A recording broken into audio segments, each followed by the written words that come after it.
रिया आज बहुत उखड़ी उखड़ी थी। साथ में उसका किसी काम में मन नहीं लग रहा था। नीता ने पूछ ही लिया, क्या हुआ रिया, आज इतनी बेचैन सी क्यों लग रही हो? अरे क्या बताऊं यार, ससुराल में एक फंक्शन है और अभी पीछे ही पड़ गया है, चलना ही पड़ेगा। गांव जाना है यार, साड़ी पहनना, सिर पे पल्लू रखना, घर के काम काज, भाई मेरे बस का तो नहीं है। पर 2 दिन की बात है, कर ही लूंगी जैसे तैसे। बस इसलिए मैंने हाँ कर दिया। पता नहीं वो मेरी जिठानी कैसे करती हैं ये सब।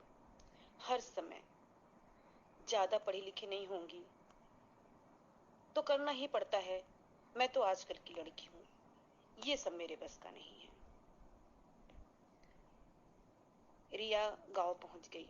जिठानी ने उसका खूब अच्छे से स्वागत किया, बड़े ही प्यार से उसे रखा और पूरे समय उसे सहज रखने की कोशिश करती और समझाती, रिया बिल्कुल परेशान मत होना, सब हो जाएगा। रिया तो मन ही मन जिठानी से चिढ़ने लगी थी। सभी तरफ रश्मि यानी उसकी जिठानी की तारीफ। ऐसा लगता था कि रश्मि के बिना तो घर में कुछ काम ही नहीं चलता। रिया को अपनी नौकरी पे बहुत ही घमंड था। वो पूरे समय इतराती रहती थी, काश भाभी भी पढ़ी लिखी होती तो आज इस तरह का जीवन ना व्यतीत कर रही होती। क्या करे बेचारी, करना ही पड़ेगा उनको। रवि से रहा नहीं गया, बोला भाभी ने पीएचडी की हुई है, वो प्रोफेसर थे यूनिवर्सिटी में, पर माँ की बीमारी की वजह से उन्होंने खुशी खुशी अपनी नौकरी को छोड़ दिया और घर संभालने का निर्णय लिया। हम सब जो आज इतनी अच्छी तरह से पढ़ाई कर पाए, उनकी ही बदौलत। भाभी ने ना हम लोग को संभाला, सिर्फ घर को संभाला और माँ को भी संभाला, पर कभी आज तक उन्होंने किसी से एक शिकायत तक न की। रिया के तो होश ही उड़ गए।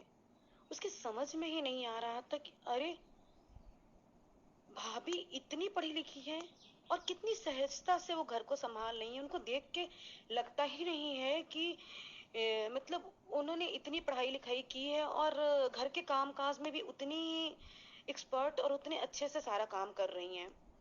रिया का मन बदल चुका था। अब उसने निर्णय लिया कि मैं गांव में रह के भाभी के साथ कुछ वक्त और बिताना चाहूंगी।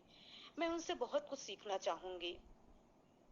और कहते हैं ना कि हर कहानी की कुछ तो उपसंहार होता है। इस कहानी का भी यही है, पढ़ाई का अर्थ सिर्फ धन कमाना नहीं, अपने घर परिवार के सुख दुख में पूरी तरह अपना योगदान भी देना होता है।